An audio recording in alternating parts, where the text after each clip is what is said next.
Hello, what's up? We're gonna talk Hey. about movies today. I'm Ralph, and I'm joined by Cam. Hello, everybody. I'm Yeah, I'm Ralph the Movie Maker, technically. and Full I'm name. Cam, the super reviewer. That's the Yeah. whole title. Um, yeah, the fall movie season has begun, and yeah, we got a few things to cover. There'll be more to follow. Yeah, I went to New York Film Festival. I'll probably have a video out about that, like the movies. You gotta come next time. Yeah, But I'd yeah, like I'll that. have my own separate video out, like maybe soon. Yeah, I saw some good stuff there. Yeah. But yeah, you're right. This is like the good, kind of a good season for movies coming up. And also horror movie time, spooky season. Ooh, So we got Beetlejuice to talk about first. Beetlejuice. Yeah.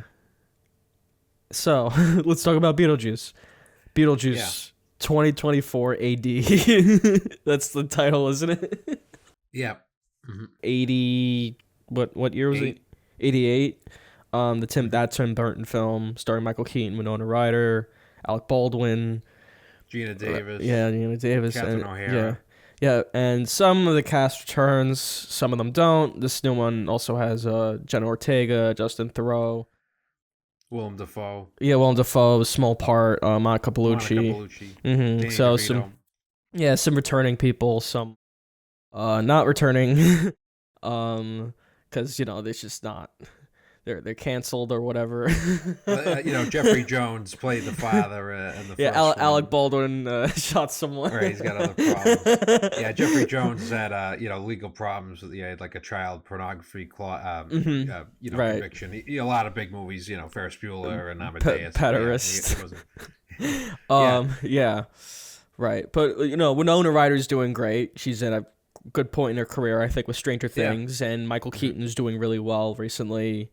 I know Birdman's not like recent, but I mean within like the past decade, let's say. Yeah, he like a lot of good stuff. He won for that. Yeah, the two an of Oscar. them kind of both, for different reasons. Like weren't in as many movies for a while, and then they picked back up. Like Winona Ryder was in Black Swan, and then Stranger Things happened. Yeah, Michael Keaton was in The Flash last year as Yeah, Batman, remember we reprising covered the that? Batman role.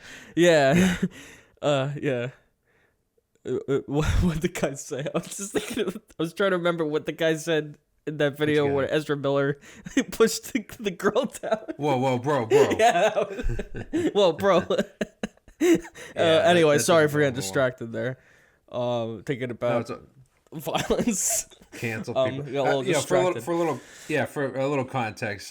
Tim Burton. He was like a big up and coming filmmaker in the '80s. His first movie was Pee-wee's Big Adventure, which is a classic. It was, many people agree that was Batman, a childhood favorite of mine. Ed Wood. Right. I love Tim. The original Beetlejuice is a classic. I really like that was movie. His second feature. Yeah. Wow, really? It is a fun movie. Yeah. Yeah, it's a very fun movie, and I didn't know that was his second feature. Like. His style was pretty defined. Yeah, even just from those two movies, and I think that's how he got Batman, because those were pretty I think they're like surprise hits. Very true. Yeah, they were very kind of avant-garde and kooky. Mm-hmm. You could tell he's like established his style already. Very confident filmmaker. Yeah, Yes. and as far as the new one, Jenna Ortega's a big star as well. It's like a good mix of people they got, except for the writers. We'll get into that. Same writers as the Charlie's Angels reboot show. I didn't know that. That's 2011. Alfred Goh and Miles Millar. Yeah, I recognize the names. I think I never saw it. I know you did, but they did like the Mummy. What's it? They did Wednesday. Yeah. Oh, they did the third Mummy. Okay. Yes, yeah. That one's terrible. Yeah. But they did Wednesday with Jenna Ortega, of course, which is probably how they got this. Tim Burton produced that. I haven't seen much. I've seen like 10 minutes of it or whatever. My sister watches it. It's kind of like not for my demographic, I think.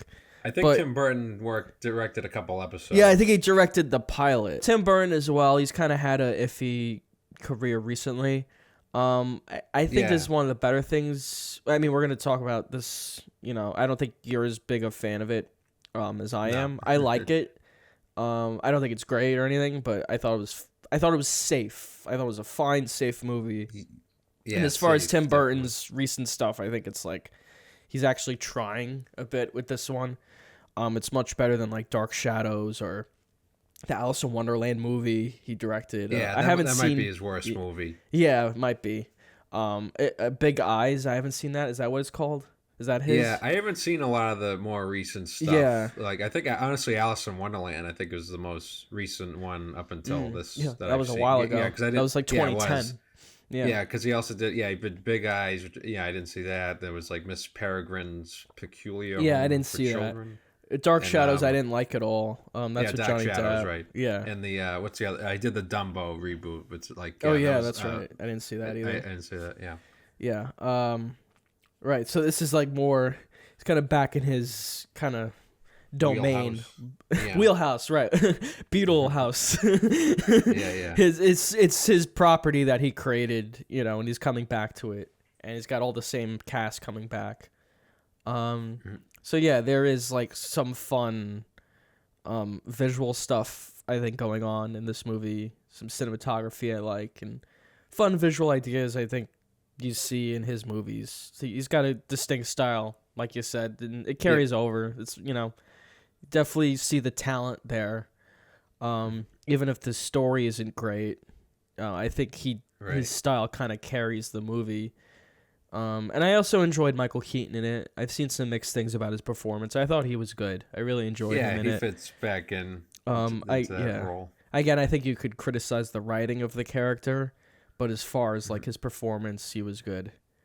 But yeah, you can say what you want. Yeah, I don't think I enjoyed it as much as you did. I didn't find it particularly funny. I think a lot of the jokes kind of fell flat. It kind of felt like a lot of the same gags were repeated throughout the movie. Because there's like, we see Beetlejuice again, and then he has like these like minions, the guys with like the shrunken heads. That was like kind of like a throwaway joke in the first one. That was like, I think when Alec Baldwin and Gina Davis are in the waiting room, this is like a guy with a shrunken head. And then at the end, that happens to Beetlejuice, because he's like trying to cut in line at the waiting room. But yeah, like they're in like this one, like they show these guys like so often, like it's just like whatever, like there's like mute sidekicks, and then I wasn't a fan of that. There's another, and also like the joke, like they're like later on, they're like in the underworld, it's like Soul Train, it's like whatever, like the soul, what do you call it, the show, like like Soul Train, like there's people dancing. Yeah, there's a lot of like musical numbers and stuff like that. Yeah, it's just kind of like your typical like sequel fare, like in terms of like Lydia, Winona Ryder's character, she's back and she's like a paranormal kind of TV host. They do a parody of like those ghost shows.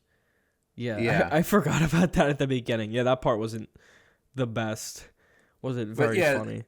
Right, it's kind of like your typical like strained parent-child relationship, because Jenna Ortega's her daughter, and like she doesn't believe that. Yeah, the husband died. Yeah, you got eaten or whatever. Drowned. Drowned. Yeah.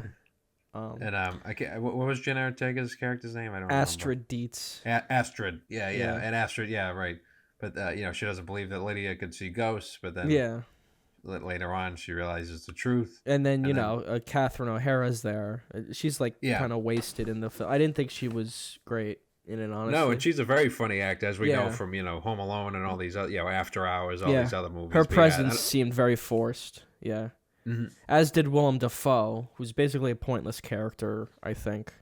Yeah, they say like he's like an action hero movie star who got killed in a stunt, and he's chasing after Beetlejuice. So yeah, it kind of just felt like filler. Like his character doesn't really contribute much. Yeah, they just kind of like threw in a bunch of actors. Bern Gorman's in it as well as the priest. Yeah, that's right. I forgot about that. Yeah, the priest. Yeah, that's right. And the guy who played like Jenna Ortega's boyfriend, Astrid's boyfriend in the movie. Jeremy, he's like an actor from House of the Dragon. I knew you loved that. Okay. Yeah, he's that's like his only other thing. Yeah, right. He's like later on. I'm pretty sure he's like one of the sons. Sure. Yeah, like later on. Yeah, when they grow up. Like all those characters after have the time jump. Same names.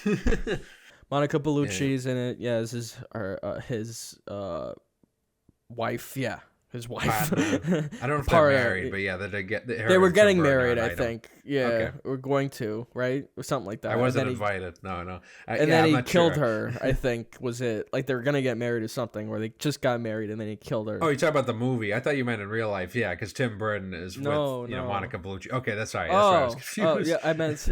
I meant in the movie Beetlejuice. Yes. I know in real life, are they married in real life? I think they're just a couple. All right. Oh, that makes sense. That's why I got mixed up. I do remember now. Yeah, adds a whole other layer. Yeah, she's Beetlejuice's deceased ex-wife. Yeah, and like she's part of the movie too. And there's like all these plot lines, and it kind of just it's just like stuff for them to cut to. It's like a TV show. It's like cut from A plot to B plot to and none of it's very interesting. And it's that writing. It's just very like lazy writing. That I've come to expect from them. And yeah, I think that's a good way to put it. Yeah, because we could go into spoilers, I guess, at this point, right? Yeah, that's fine. Yeah. Yeah, because Astrid, she's like, backpedal. Liddy, the Castor O'Hare character. I'm sorry, I'm bad with the names, but so that's Lydia's stepmother from the we knew from the first one. Delia, yeah. Delia, I have the cast list up. That's why. Yeah, the father character was killed. It's weird. It's like a stop motion. Was it stop motion or just I guess it was animated. Yeah. It's like stop motion. Yeah, there might have been some CGI used also, but the father character from the first one, he gets eaten by sharks, so he's dead. So they have to go back to the house from the first one, for the funeral, and then Justin Theroux gets comes along. eaten by a shark. Yeah, his head gets bloody. off. That's a fun thing about the movie, I think. The gory, a lot of like practical effects. Yeah, and just it's very morbid for like a family film. Essentially, is what it is. There were a lot of like families when I saw it. The weekend it came out. It's basically about like a bunch of dead people, and you see like their bodies, like the guy's eaten in half, and blood squirts out. Yeah, it's very tongue in cheek because it's cartoony, but it's still gruesome and fun. I think. Especially to a child, I'm sure they have fun with that kind of imagery. I think Tim Burton, because he's such like an established name, he can like really push that kind of stuff. Or probably other people couldn't in their movie. They would get like an R rating or something. Or like, you kid. Is this? It might be PG-13, but yeah. Yeah, I was wondering about. I don't know. I can double check. Yeah, it's PG-13. Yeah, the ratings are so arbitrary now. I was just wanting to check. I think the first one was just PG. Yeah, it was probably PG because they didn't have PG-13 back then. No, they did, but in '88 they did. Yeah, because it was like I think like 84, 85. It was like Temple of Doom and Gremlins that were kind of like pushed for the that was like when Spielberg suggested like a rating in between. It might not have been as a common thing. Yeah. Well, I mean, when you think about this, is a quick it says note. PG. They're like no G movies anymore. Like hardly any. Like everything's so like they assume like G movies are like kiddie stuff or whatever. But anyway, so like they go home for the father's funeral and Justin Theroux's there. His character, he's like the producer of Lydia's show, and he like I didn't really love that character because it was so obvious where it was going. He's just like this sleazy producer, like the Justin Theroux. Yeah. He proposes to Lydia. I mean, like obviously she knows it's like a bad idea, but like he wants her money. Yeah. It's just kind of like It wasn't like a funny enough character to like justify like how like predictable like the plot line was. And then so Astrid when she's for the home for the funeral or back at the house, whatever, she meets this kid and the boy, and like they strike up a romance. It happens pretty fast, and then it turns out that the boy is really dead, ghost. And he's ghost, and he's manipulating her into like swapping places so he can return to the living world, and that that gets like resolved like very lazily. Was not a fan of that at all. That gets resolved so quick. There's like kind of shit out of luck, weight to right? it. It's just like a Beetlejuice. Like Lydia makes a deal with Beetlejuice that like she'll marry him if like she'll help her, if he'll help her like bring her daughter back, and they just send the kid down like to hell, and that's it. That's the last you see of him. Like because there's like a million other things they need to wrap up, and it's your dad made a good point. Like the character just didn't wasn't as menacing, perhaps, as the original. As conniving, maybe is a better word. I think it worked Trickster. well. I wouldn't even say like, I mean, because like the main crux of the first one is that the newly married couple, they skip this house and they die like within like the first 10 minutes of the movie. Yeah, and it's more about them, and Beetlejuice is not a huge part of the film. Right, like the motivation, the impetus for them to recruit Beetlejuice is that this other family is like taking over, and like I like I like their friend in the first one, like Glenn Shaddix, I think it was. Like they're good like character, like they're really like obnoxious and like odd. Yeah, like, like they want them out of the house, and I mean Beetlejuice is used pretty sparingly in the first one, and that's what makes it work, right? Yeah, like Michael Keaton. Obviously, it was pretty clear. I think that was pretty early in his career, like how much charisma and like energy like he brings to like he's such a unique character. Oh yeah, like, he's very versatile. Almost kind of like a Groucho Marx, like kind of like a demented like Groucho Marx type. I don't know like who you'd compare him to. There's a lot of fun gags, I thought, and like fun visual gags. I just think like the writing's kind of inconsistent, and yeah, that's mainly it. But it becomes kind of a big problem. The writing being inconsistent.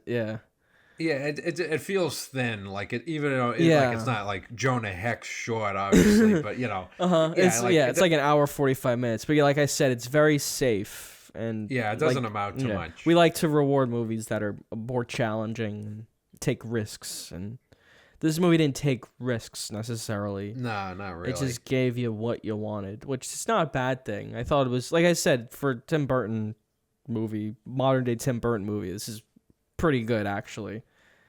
Yeah, I mean, I think it might sound like I'm making excuses for it, but yeah. No, it's fine. I prefer it to Dark Shadows, and that shit's terrible.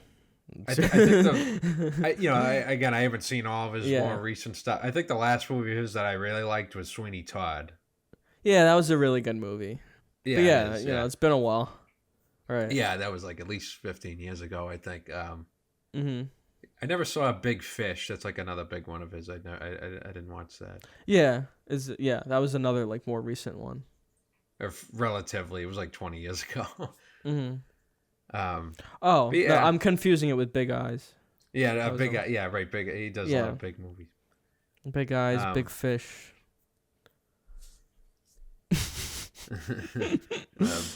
Big Trouble in Little China. That's not him, but that's that's not him. Big. Big, also not him.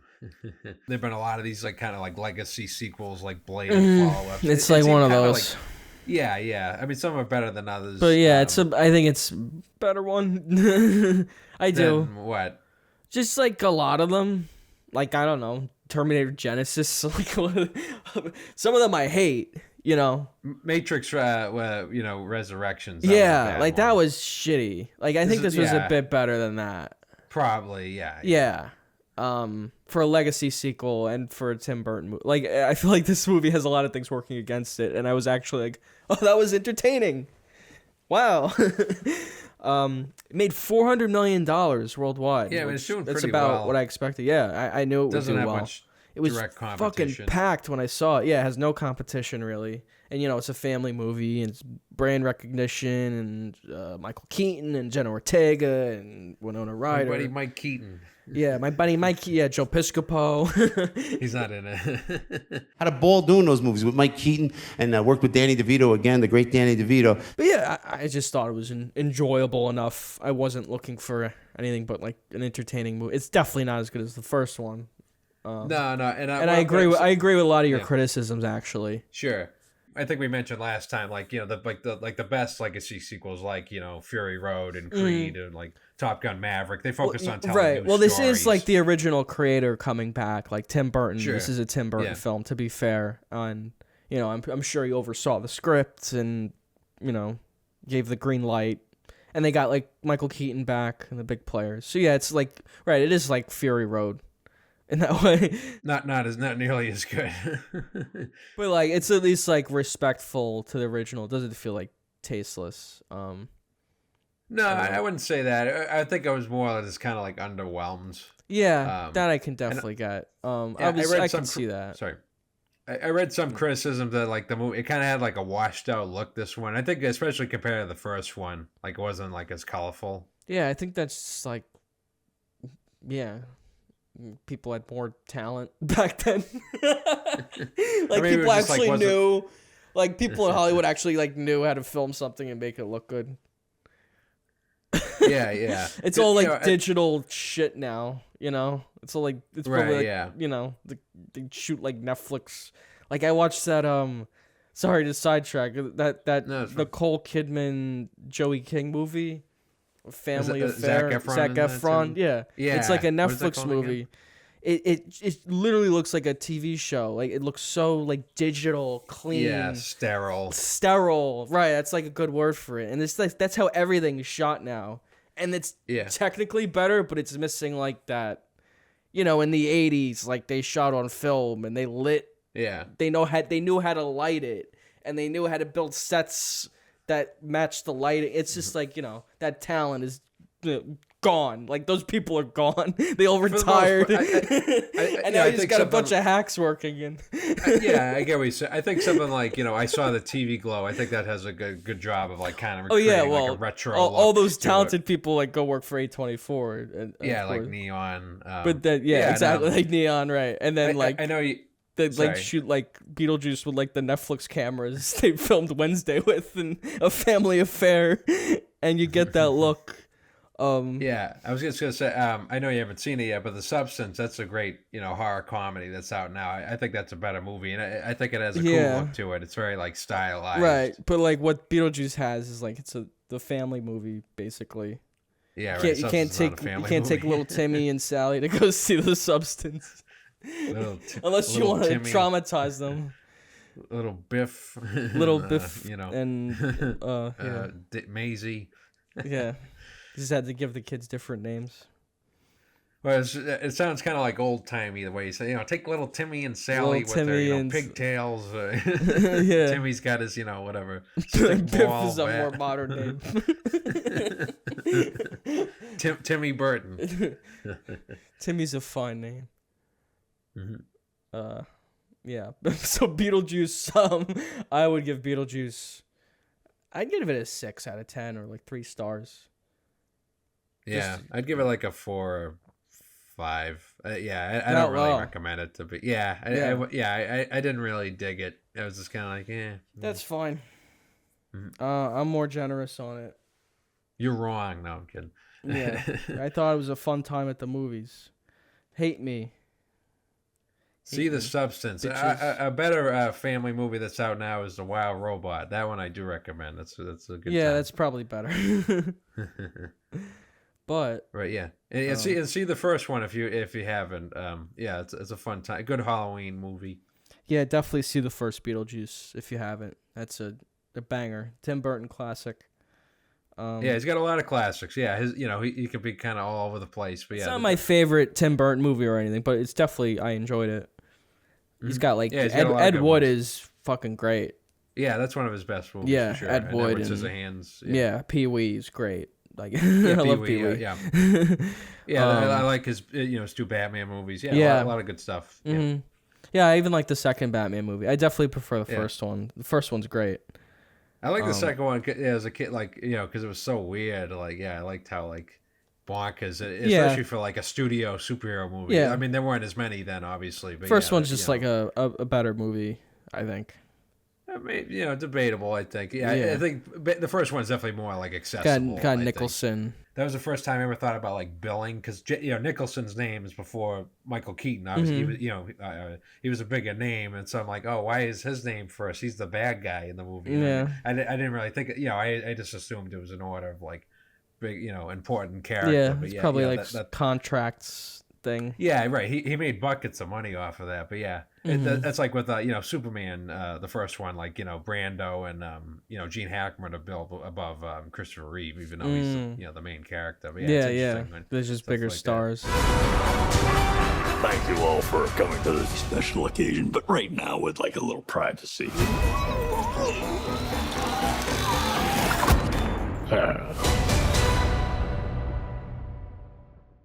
Megalopolis. Yeah. Do you want to start?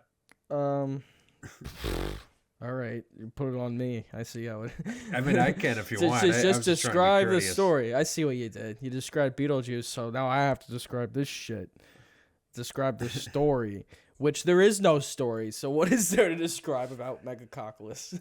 Well, maybe I'll give some context. So, Francis Ford Coppola, huge director. Who's that? You may have heard of him.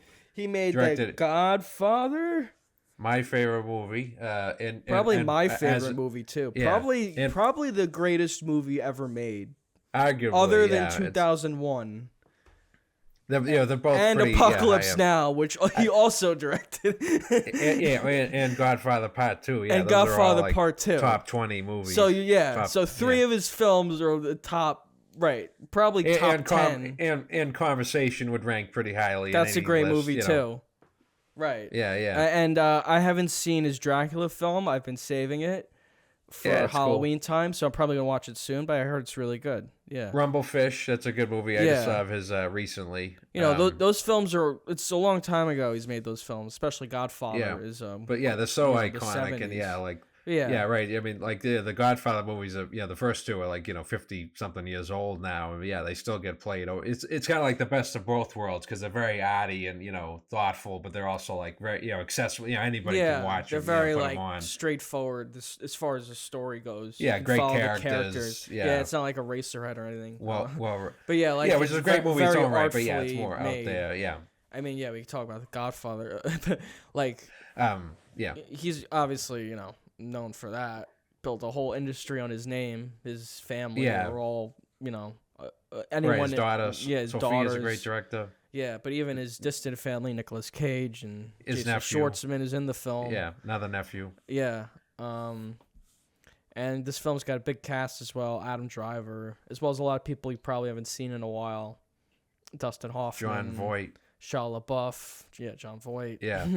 Yeah, some impressive names. Lawrence Fishburne, he's worked with many times over the long time over the years. Natalie Emmanuel. People just keep like popping up in the movie. Aubrey Plaza.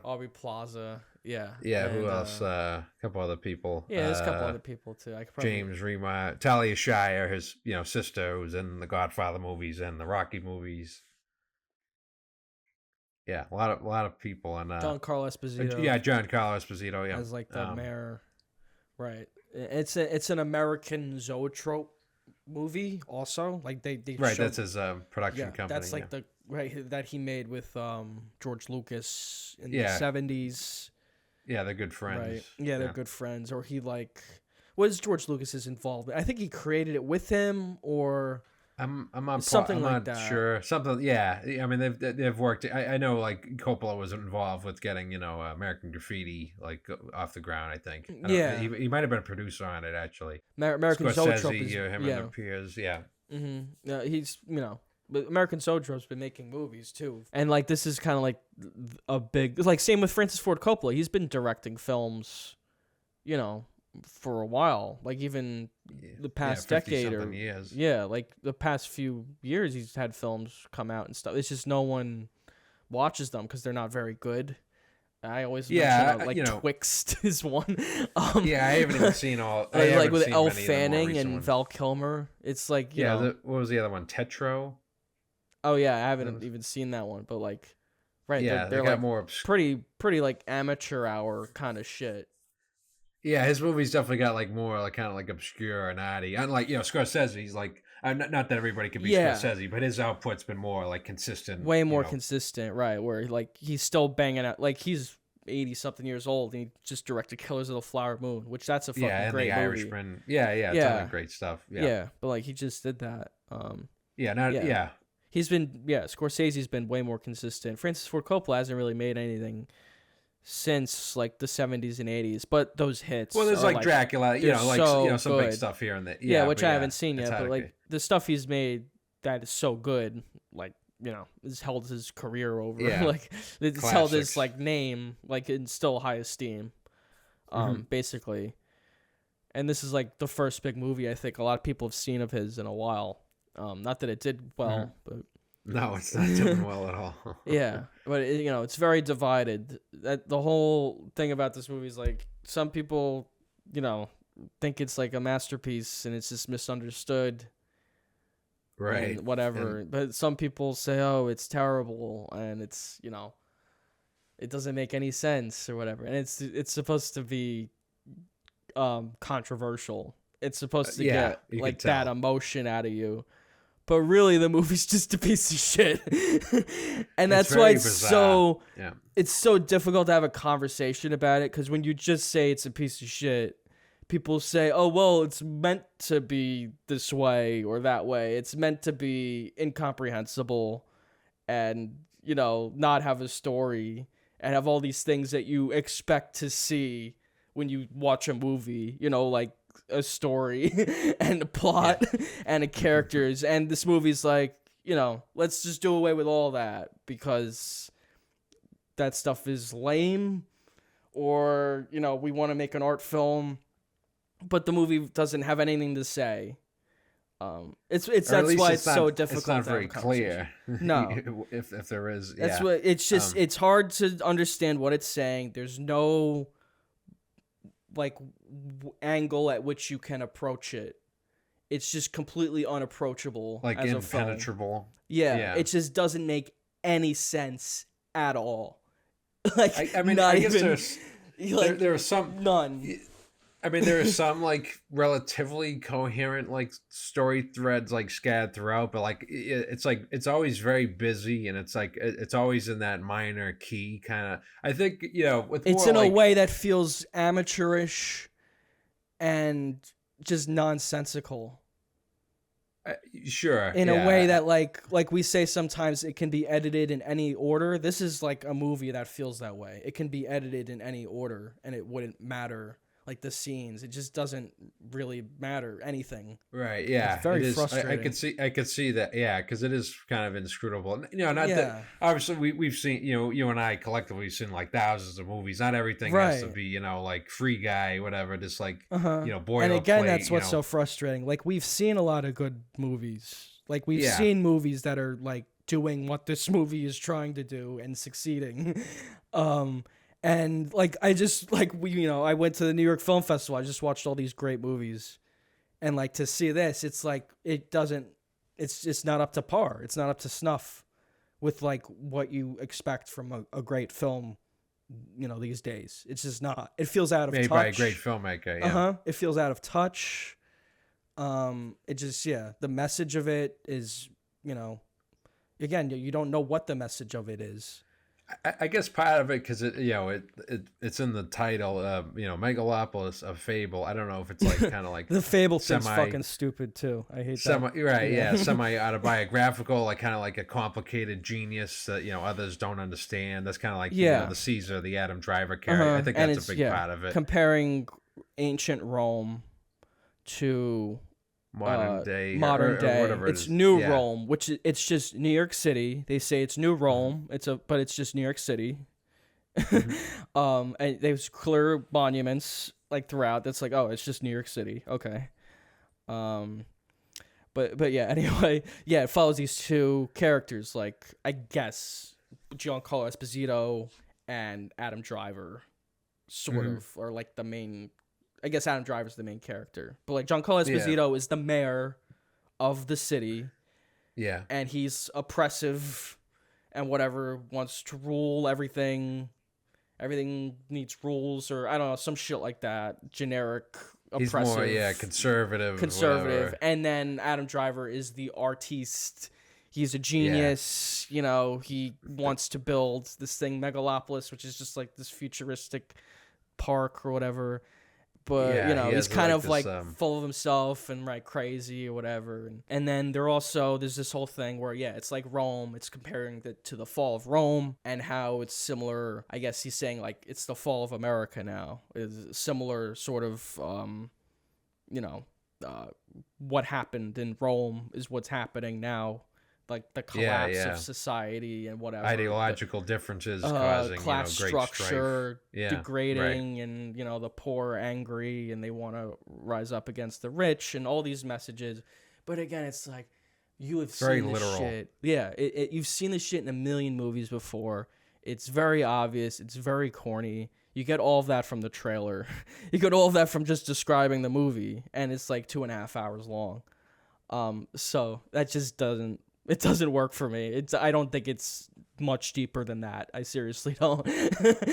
Yeah, maybe not. Yeah, it's hard to tell. You know, it's funny. Like sometimes these movies can be tough to review. I don't always mind like more divisive stuff. Like you too, because like I liked Mother. Like that's like definitely one people. I'm sure people like fucking half star whatever. But that's like a really well made movie. Yeah, and like, it does like it's not incomprehensible. Like once you know what it's about and the kind of biblical allegory. And I think with like sometimes with more like experimental, like dream-like story, less like literal kind of like point A to point B kind of stories, like it helps to have like a point of entry, like something like the Lynch stuff, like Mulholland Drive. Like, all right, there's this woman, she goes to Hollywood, and like a lot of those movies, like you don't always have to like understand like literally everything that's going on, but it helps to have like something to grasp onto, like before shit like really goes off the rails.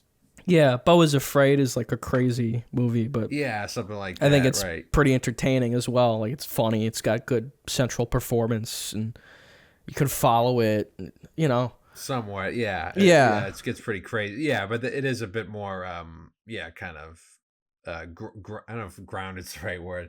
I work without caring what happens to either of us. So go back to the club, bear it all, and stalk the kind of people that you enjoy. I assume some of it's meant to be comedic. That's because it goes. But none of it lands at all because you don't understand what's supposed to be comedic and what's not. So people are like laughing at scenes like on the internet and memeing it already. Yeah. And then John Voight's like talking about his boner at one point or something. He's like lying in bed. Yeah, like weird stuff like that. A lot of odd stuff. A lot of like canceled celebrities in the film, like Shia LaBeouf.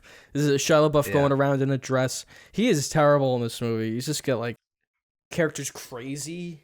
He's kind of like the main antagonist. It's so uncomfortable. Yeah. I guess. Well, he's an antagonist, but also Aubrey Plaza's an antagonist, and Jon Voight's an antagonist, and Dustin Hoffman's an antagonist, and Giancarlo Esposito's an antagonist. But like none of it. Yeah. And there's like a million fucking plot lines.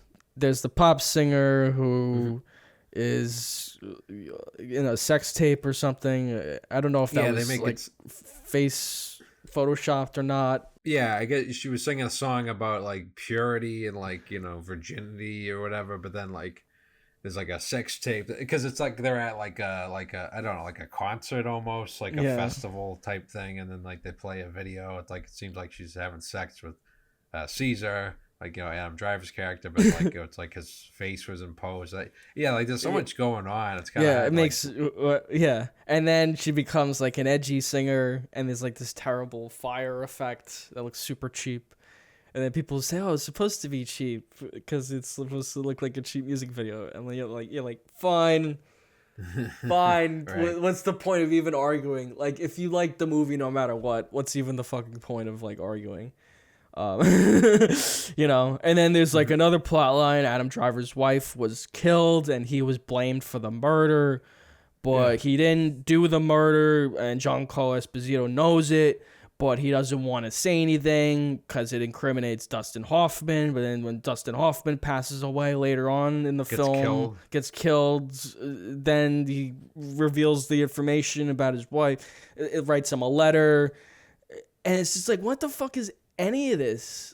What? Like, what? It's overwhelming. It comes in and out of nowhere. Like, I was, like, raising my hand up in the theater literally when it came back in. Because there's, like, no reason for to come back into this story. Some other people might compare to, like, something like Synecdoche, New York. But I think that works a little more better because, I think, like, the comedic elements are more pronounced. It's easier to tell, like, what's meant as a joke. And, I get there is, like, also some point of entry. Like, it's kind of like, Philip Seymour Hoffman's this, like, theater director. But, again, like it does get, more complicated than that. But like, I think it's like, I think it has a more clear sense of direction and tone. Yeah, for sure. Yeah, like the Charlie Kaufman stuff. Yeah, because his stuff's pretty out there too. But like, I'm thinking he's pretty consistent. Yeah. With his messaging and his themes that he's explores. Yeah, you're just not really as confused when you watch his films or as frustrated. And, maybe some people are when they watch his films. But for me, those just seem far more accessible. Yeah. Like there is a point of entry with those movies, whereas this one is so intentionally obtuse with everything that it just pisses me off. Like it's like you're not above, it's pretentious. Like you're not above like the basics of storytelling and like pacing. Like no filmmaker is, not even him.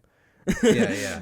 Like No, it's sure. just basic storytelling. Like like they say, like when you're someone of that caliber, you can do whatever you want. Yeah, big swings. Yeah, but like the reason people give you that trust is because they've seen that you can make smart decisions, right? So it's not an excuse to just say fuck it and make a bunch of stupid decisions when you get those kinds of resources. You still have to like follow the basic shit he knows about making films, from making The Godfather and like all the, I know that was so long ago, but like you said, like it's not, those movies aren't like unwatchable or incomprehensible, or like this film is. I wouldn't recommend this film to anybody.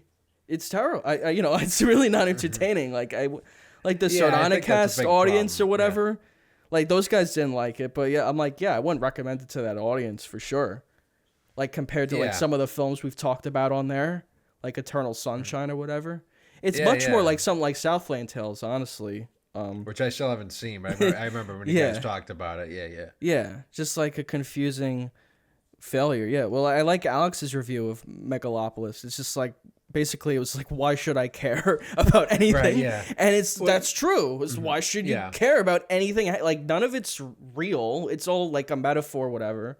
Yeah, it reminds me. I remember when I went to Hanover High, a great teacher I had, Mr. Pallerin in English. He was talking about. We read this short story. I can't remember which one, but it's like he talked about like what's called like good confusion. It's sort of like when you jump into the middle of the story. Like you think like almost like the opening of Social Network. You just see like these two people on a date. They're talking really fast. Like you're right in the middle of the conversation. Like obviously you're not meant to like know like certain scenes like that. Like you don't have to like know like immediately like. Oh, like who's this? You don't have to see them sitting down. But what I'm saying is like, sometimes like that can be fun. Like, oh, what's going on? Why is this guy doing this or whatever? Yeah. But like, it's up. Like if it's just like too confusing to like grasp or like to even like try to catch up, then like you kind of lose interest at that point, if that makes sense. You still want the audience to like follow along. There should be like this thread, but this movie doesn't have like a through line. It's all just like. Like you lose interest, right? And you're just like, okay, I don't even care about and you like zone out for 10 minutes. And then when you zone back in, it's like, okay, there's more random shit happening, I guess. Yeah. Like, that's like literally the experience of like watching the movie. It doesn't matter. These CGI sequences of like these like lines and things and lights going around, like, like you see it going through the city, like, it just looks terrible. You just like just looks terrible. It looks like a cheap. Yeah, it just looks cheap. It's the guy who did The Master. I'm not sure how to pronounce his name, but it's odd.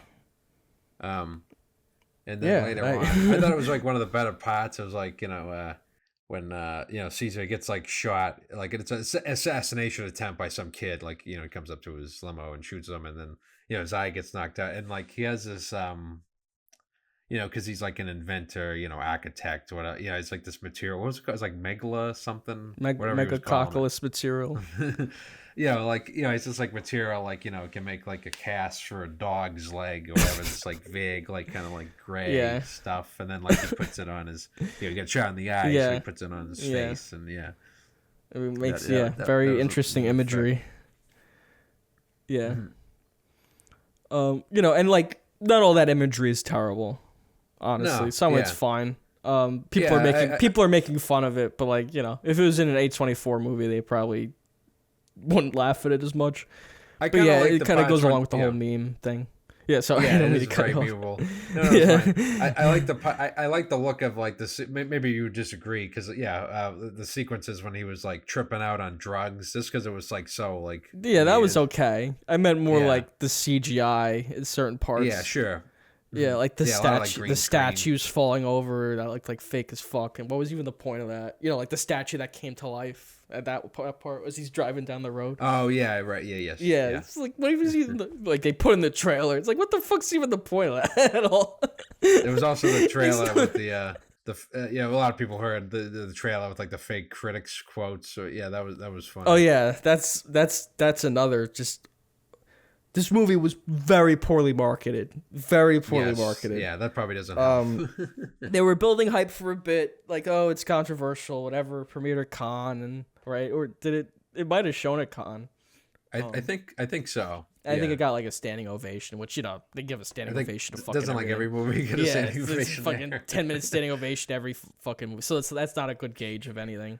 You know, the producers, like the filmmakers are there. They want to jack them off. Yeah, right. But you know, like I forgot even what the point was.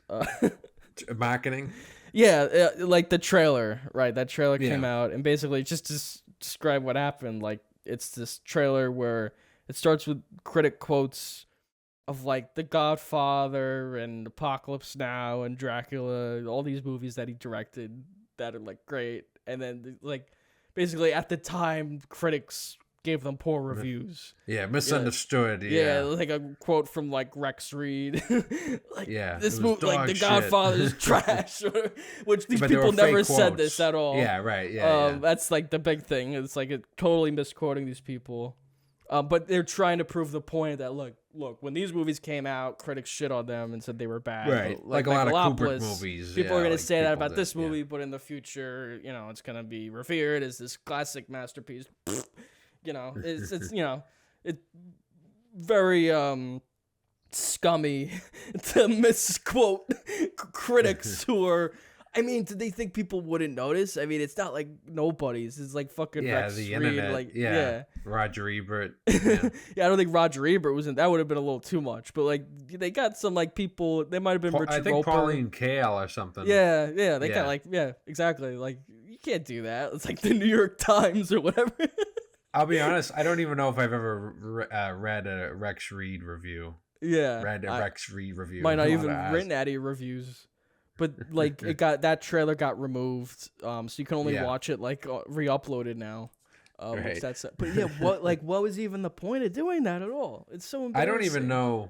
I you know, because I know Coppola. I knew it was coming out. I don't think I got this preview in front of anything that I saw.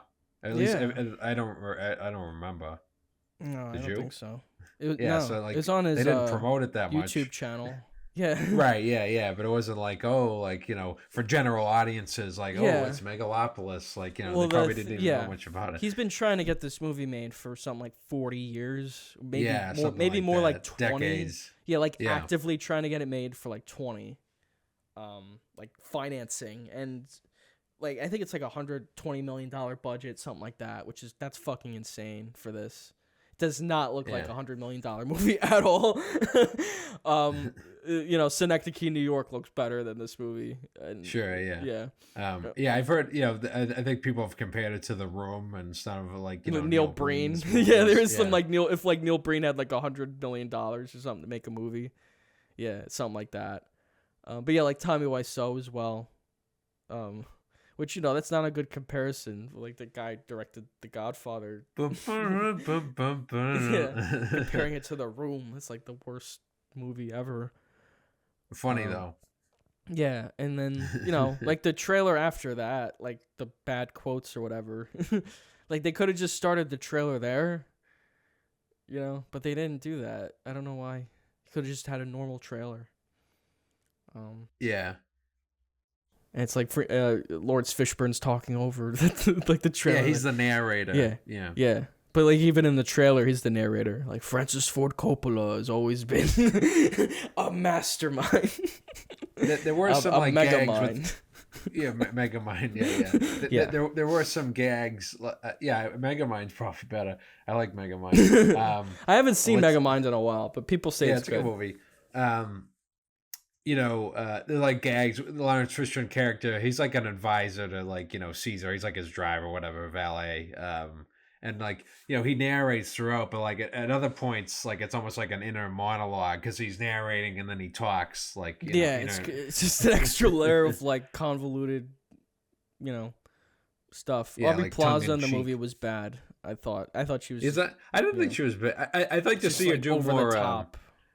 I think she could do more dramatic work. Like Nick Offerman or Costa, Parks and Rec. But the character was just it got so grating because that's like she was just one note the whole movie. Yeah, she's like femme and that's like Shia LaBeouf. Kinda. I mean, that's basically every character. Every character, like no one duplicitous. Yeah, no one develops. Everyone's just like one note the whole movie.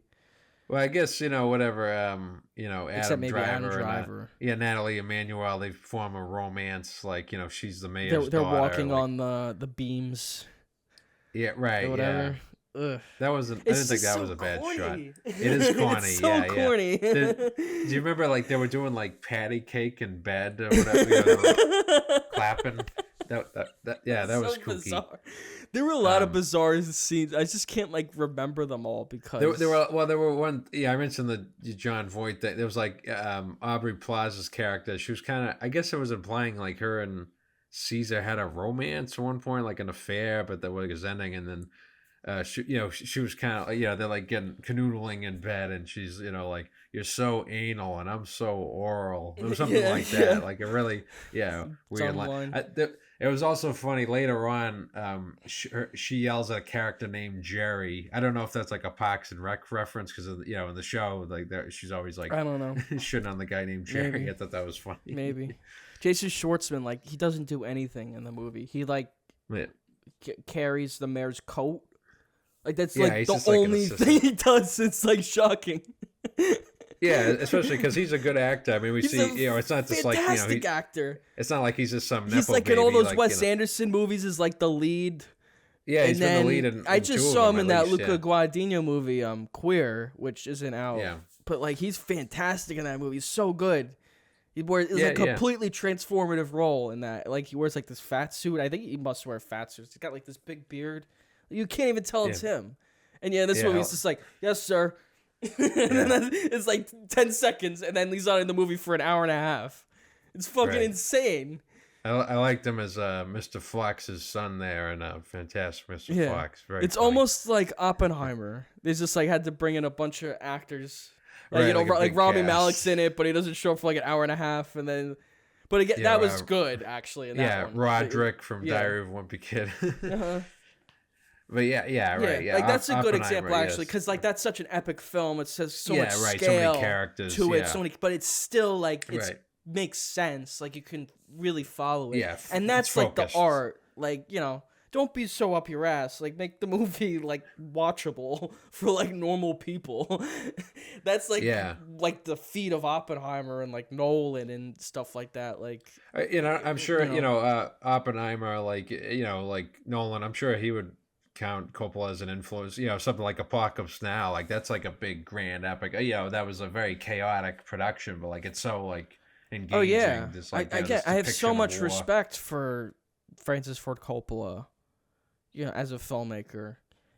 Hearts of Darkness, the documentary about Apocalypse Now. I don't think you've seen that. Have you? No, not the whole thing. You should watch it. It's really good. That's like another one of my favorite movies ever.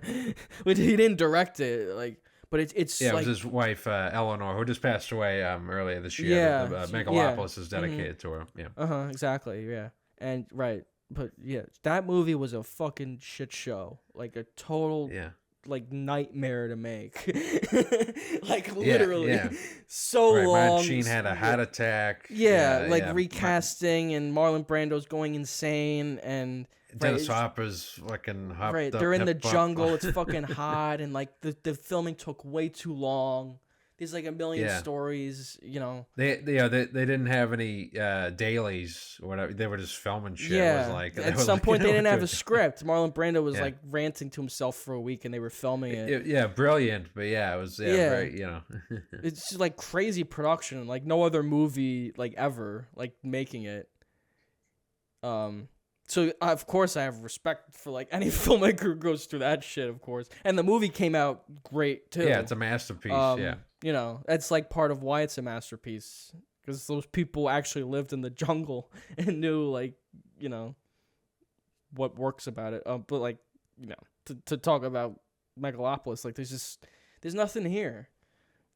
You know, it's just a bad movie. It's really amateurish and bad, and doesn't make any sense, and it feels like a big ego project. And yeah, I did not like it at all. It's bad. It's very bad, and I'm not gonna be convinced of it otherwise by like anybody. It's like, oh well, maybe they, you know, this was intentional, that was intentional. It's like, you know, you guys, you just don't get it. You just don't get it. Like, really. No, they probably think you don't get it. Yeah, I think you don't get it. You know.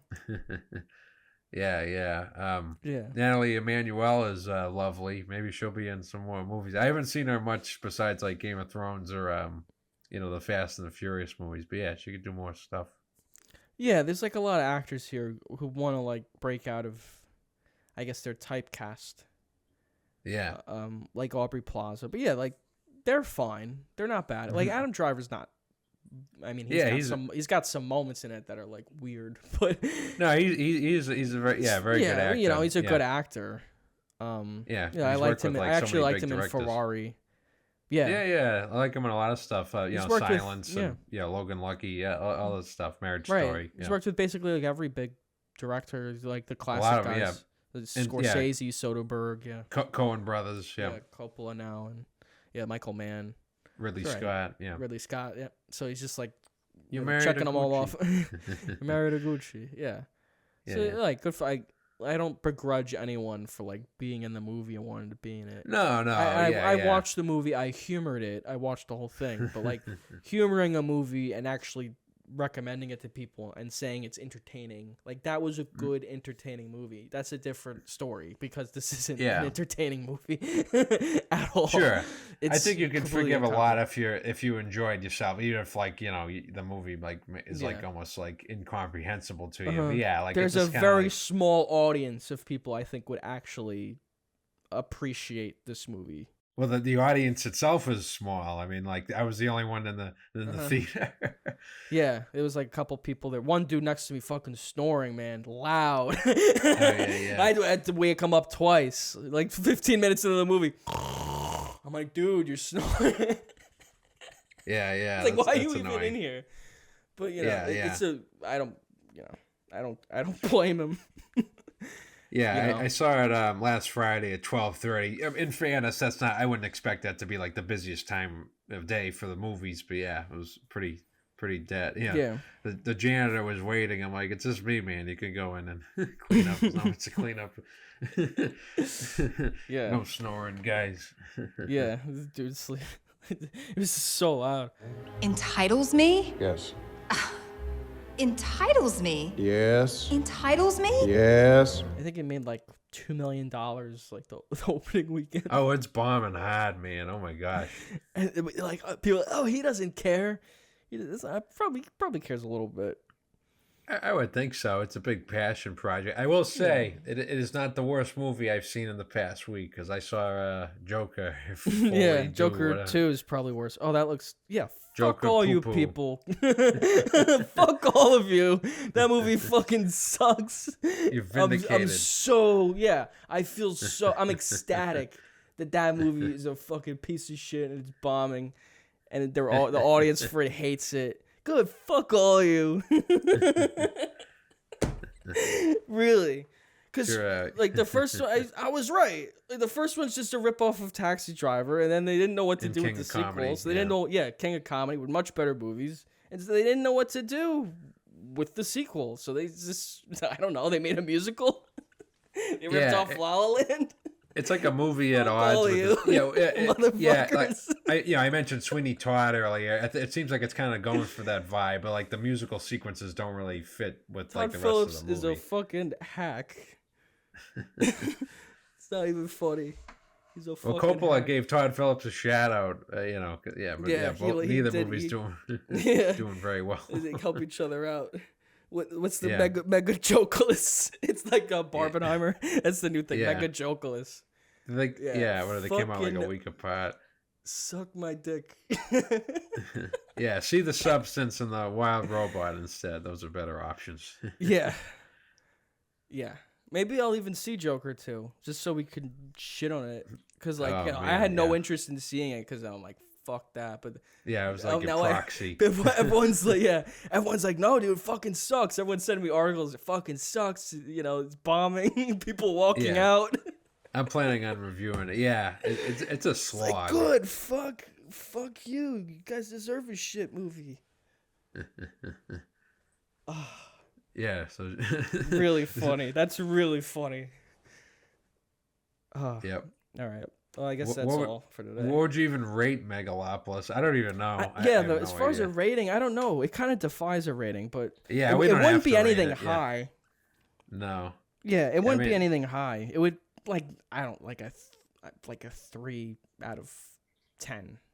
Oh, that yeah. Yeah. I don't even Or know. 3 or maybe like a 4 out of 5. 10. I don't know. It makes no sense. Like, I'm never gonna watch it again. I can't. It's not a recommend 10 it out again. of 10. That's for sure. No, it's not Apocalypse Now. No. Few movies. But Yeah, yeah. I like mean, it didn't this have to doesn't- be Apocalypse Now, but at least it had to No. be like a coherent movie. You're right, and it's something. Not a coherent movie.